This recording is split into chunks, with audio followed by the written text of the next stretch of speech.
네, 안녕하십니까. 좀 더 정확한 중국 경제 이야기 차이나 이코노미 채널 CEC입니다. 오늘 중국경제금융연구소 전병 소장님과 말씀 나눠보도록 하겠습니다. 안녕하십니까, 소장님. 안녕하세요. 네.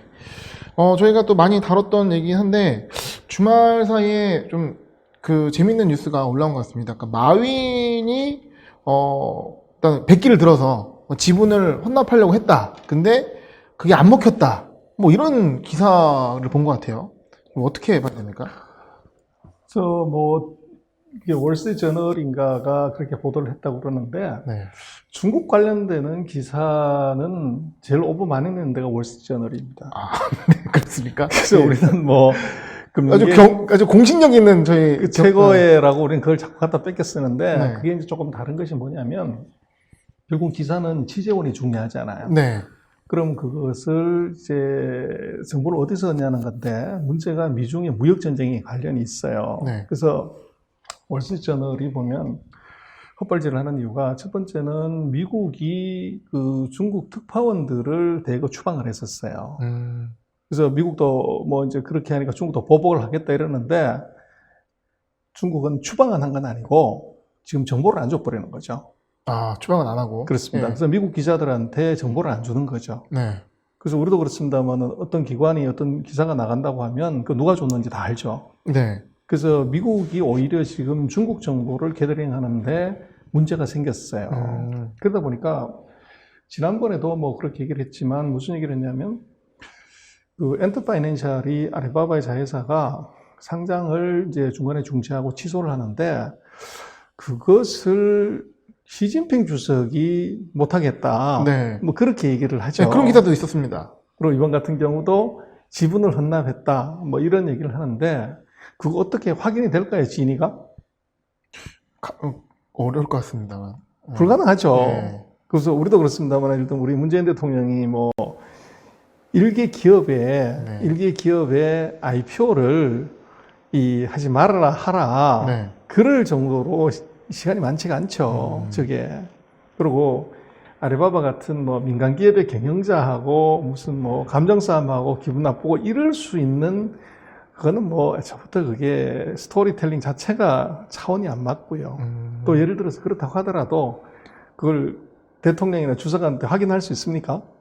그러면 기사로 그렇게 쓰더라도 네. 진짜인지 거짓말인지를 누구도 확인할 수 없는 거기 때문에. 팩트 체크를 할 수 없는 기사네요. 그렇죠. 네. 그래서 그건 기사가 아니죠. 그래서 언제 어디서 누가 무엇을 어떻게 왜라는 것이 육하원칙에 의해서 쓰는 것이 그게 기사고. 그런데 지금 이제 알리바바 관련된 그 월스트리트저널의 보도는 굉장히 어떻게 보면 그 미국인들의 정석, 거기에 맞춰가지고 그냥 진위 확인을 절대 할 수 없는 거기 때문에 A라고 해도 말이 되고 B라도 말이 되는 것들을 떠들어서 그런 것이지, 객관적인 정황으로 놓고 보면 그것은 대단히 좀 이제 황당하다, 그렇게 볼 수 있고. 그래서 네. 지금 미국 정부, 중국 정부한테 마윈의 지분을 넘기겠다. 그리고 최근에 보면 다시 나온 게, 징동이나 루팍스 같은 대형 플랫폼 기업들이 인터넷 금융 쪽에서 예금 받는 걸 중지했다, 이런 기사가 같이 나와요. 네.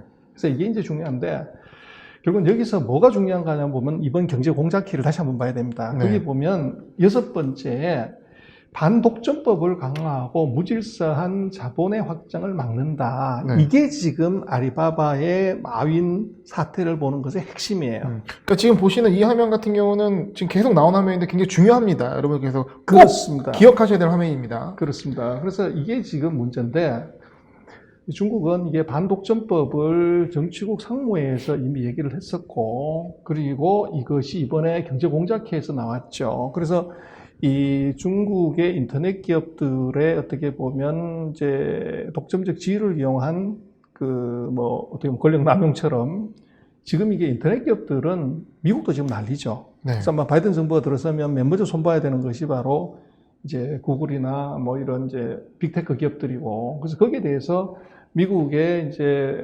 애플이라든지 아마존이라는 구글이나 페이스북의 CEO들이 다가 이제 뭐 항의하고 변명하고 하지만 이거 씨알이 안 먹힙니다.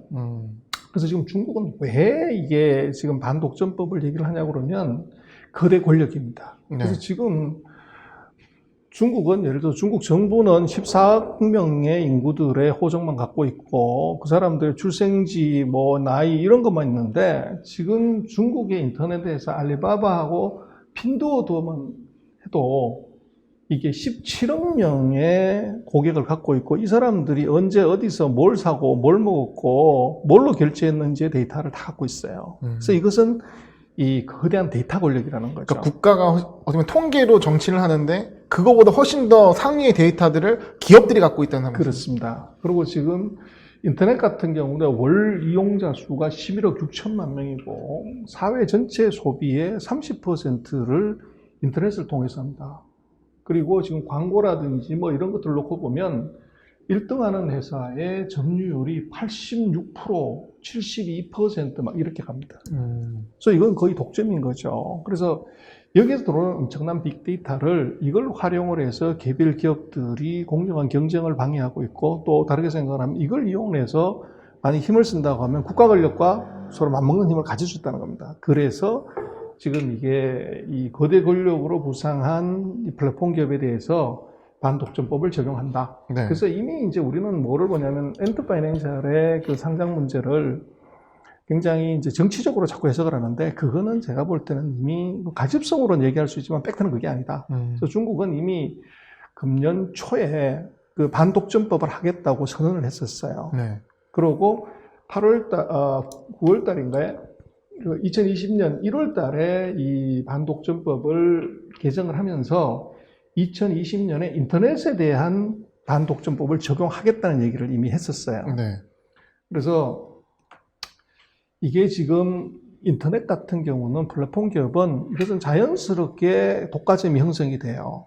그래서 이제 인터넷 업계의 특징은 위너 텍스 올, 1등하는 놈이 다 먹는 시장이다 보니까 자연 독점 현상이 나타나고 그러면 자연 독점을 한 그 상태에서 고객을 내가 다 갖고 있으니까 이 고객들의 데이터베이스를 활용을 해서 자기가 이 어떻게 보면 그 불필요한 걸 사게 만든다든지 또는 이제 다른 경쟁자가 진입할 수 없게끔 하는 이런 이제 이 불공정 행위가 뭐 빈번하게 있었던 것이죠. 그래서 뭐 중국도 보면 소송이나 이런 것들이 줄 서 있었고 그리고 특히나 이제 지금 중국 같은 경우는 AI가 들어서면서 알고리즘을 이용을 해가지고 이것이 고객들한테 물건을 팔고 또 그 물건이 어떻게 보면 필요치 않은데도 사게끔 꼬시는 네. 이런 알고리즘을 통한 마케팅이 그 흥행한다는 거죠. 그래서 뭐 재밌는 일이 알리바바의 사이트에서 어떤 그 여고생이 이 광고를 받았다는 거예요. 그 광고가 뭐냐고 그러면 그 임신부들 출산용품을 사라는 광고가 들어온 거예요. 그래서 이게 지금 뭐 보통 같은 막 그렇게 스팸이 들어왔다 이렇게 생각을 하는데 그 아버지가 그걸 본 거예요. 봤더니만 이건 뭐야. 그래서 이게 어떻게 고등학생한테 출산용품을 사라는 게 말이 되냐. 그래서 아버지가 이제 알리바바를 이 소송을 제기한 거죠. 그래서 이제 알리바바가 잘못했다고 싹 빌어서 했는데 어떻게 한 거냐. 알리바바의 AI가 이것의 데이터 검색을 쭉 해보니까 이 친구가 뭐를 주로 검색했는가를 봤더니 이것은 출산을 예를 들면 4, 5개월 앞둔 임산부들이 검색해보는 패턴하고 똑같은 걸 검색을 하는 거예요. 그래서 이것은 이제 당연히 AI가 판단할 때는 이것은 임산부다. 그렇게 해서 임산용품을 싸게 50% 할인해서 보냈다는 거예요. 근데 이거 문제는 이 AI가 뭐를 놓쳤냐면 age라는 걸 필터링을 놓친 거죠. 나이를. 20세 이상을 봐야 되는데. 네. 그래서 이제 사과하고 뭐 이제 했는데 문제는 뭐냐 그러면 결과는 나중에 봤더니 이 소녀가 임신을 한 거예요. 그게 맞았군요. 그렇죠. 네. 그래서 이거는 이제 정말 신도 놀랄 일이죠. 자기 아빠도 모르는 거를 이 알고리즘이 뽑아낸다는 겁니다. 그래서 이게 지금 어떻게 보면 자기 개인 생활도 노출이 될 수 있고 이걸 이용해가지고 마케팅하고 판매를 하게 되면 그 데이터를 갖고 있는 회사하고 갖지 않는 회사는 엄청난 차이가 생기는 거죠. 네. 그래서 이런 것들이 이제 흥행하다 보니까 중국이 이것을 제재한다는 겁니다. 그리고 이제 지금 뭐 그 시장 지배적 사업자, 경영자 집중이라고 하는데 이것은 이제 5가지를 얘기를 합니다. 불공정 행위를. 근데 이제 중요한 것은 지금 1등하는 회사만 제재하는 것이 아니라 시장에서 그 66%를 차지하는 회사가 2개만 있으면 2개가 다가 독과점에 걸리고 네. 75%를 3개 회사가 차지하게 되면 그 3개 회사가 다 독과점에 걸리게끔 돼 있어요.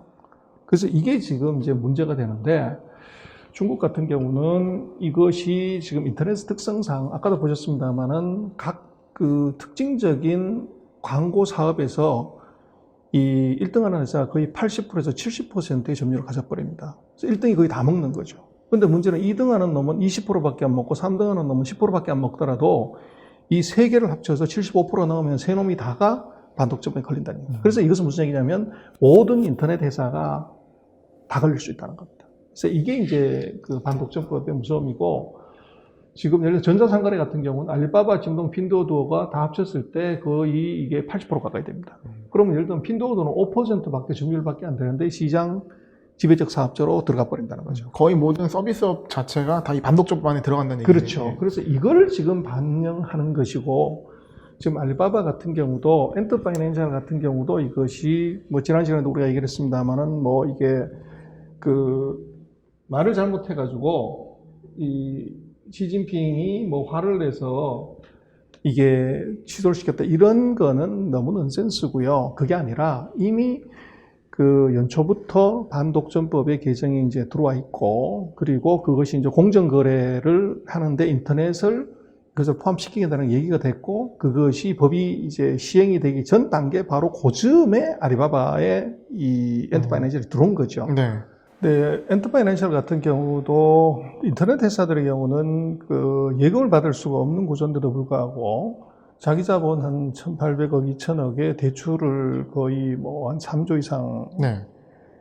2조 5천인가 이상 했죠. 10배 이상을 했는데 그것의 이제 의미가 뭐냐고 그러면 이 매출 채권을 대출을 해준 것의 채권을 다시 유동화를 ABS를 만들어서 그걸 팔아서 다시 자금을 모으고 그걸 이제 대출해주면서 수수료를 챙겨가는 이런 수수료 모델로 갔던 거죠. 네. 그래서 이것은 이제 예금과 대출의 행위이기 때문에 감독을 받아야 되고 지준을 예치해야 되는데 핀테크 회사이기 때문에 거기서 빠져 있었던 겁니다. 네. 근데 그것을 이제 이 정부가 규제를 하는데 그걸 이제 마윈이 뭐 말을 잘못해서 그런 것들을 제재를 받았다 이렇게 얘기하는데 그건 제가 볼 땐 넌센스고요.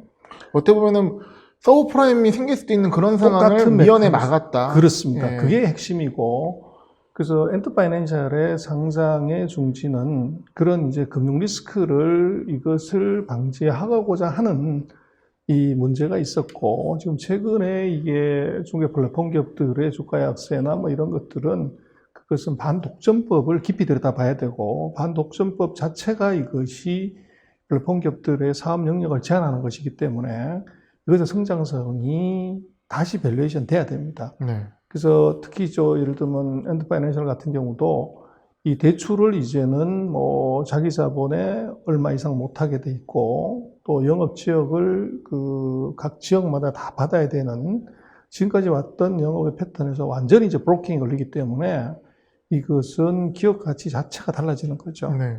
그래서 그런 측면에서 봐야 되고 이것을 너무 이게 이제 정치적인 발언이나 언론에서 나오고 있는 그런 정도로 해석을 하면 그것은 틀립니다.